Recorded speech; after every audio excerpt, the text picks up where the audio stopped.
Assalamualaikum warahmatullahi wabarakatuh. Saya Ahmad David Badila dengan NIM 12320500061.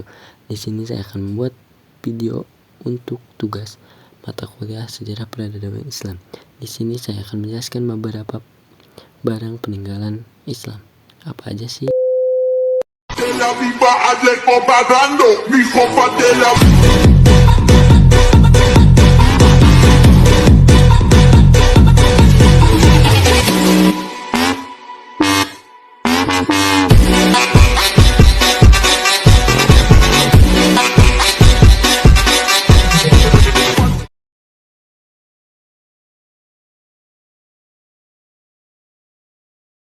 Halo guys, sebelum kita membahas peninggalan Islam, kita membahas sedikit sejarah tentang agama Islam di Jawa Barat.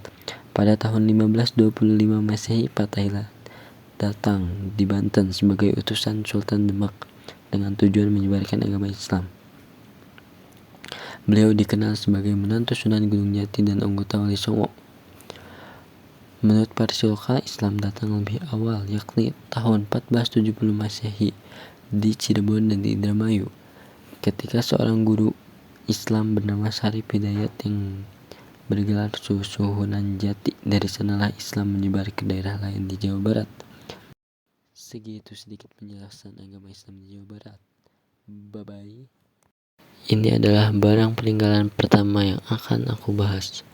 Ini adalah momolo. Saat kerajaan Islam semakin berkembang, momolo sering digunakan sebagai kubah di masjid daerah-daerah tertentu. Ini merupakan salah satu akulturasi budaya. Momolo digunakan sebagai bentuk maha tinggi suatu masjid atau juga bisa dijadikan pertanda kepada orang-orang tentang keberadaan masjid terdekat. Saat ini momolo masih digunakan sebagai bentuk tradisi perkembangan Islam di beberapa daerah, contohnya daerah Cirebon, Majalengka, Banten, dan lain sebagainya.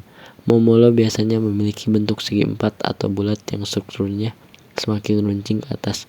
Secara umum, bagian momolo dapat dibagi menjadi 3 bagian proses pembuatan, yaitu di bawah yang disebut sebagai induk untuk diperbesar, di bagian tanah yang biasa disebut bagian anak yang berbentuk agak besar tapi lebih kecil dari induknya, dan di bagian teratas yaitu bagian cucu yang digunakan sebagai tempat peletakan mahkota, menandakan puncak momolo.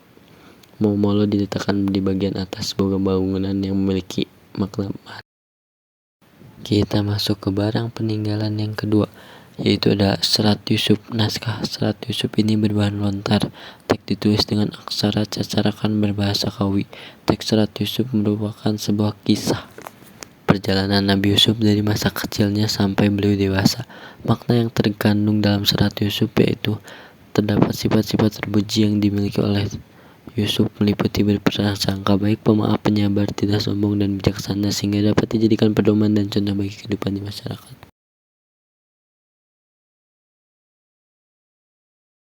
Oke guys, kita masuk ke barang peninggalan yang ketiga, yaitu Al-Quran kuno. Al-Quran yang memiliki ukuran 40 x 20 cm dengan ketebalan 7 cm diduga ditulis akhir abad ke-19 atau tahun 1890-an. Terbuat dari kertas daluang atau kertas kulit kayu yang ditumbuk halus. Koper Al-Quran ini terbuat dari kulit yang berwarna coklat dengan tulisan Arab yang hampir sama dengan yang dicetak mesin. Namun pada Al-Quran yang ditulis tangan ini terdapat keunikan berupa warna tinta yang digunakan.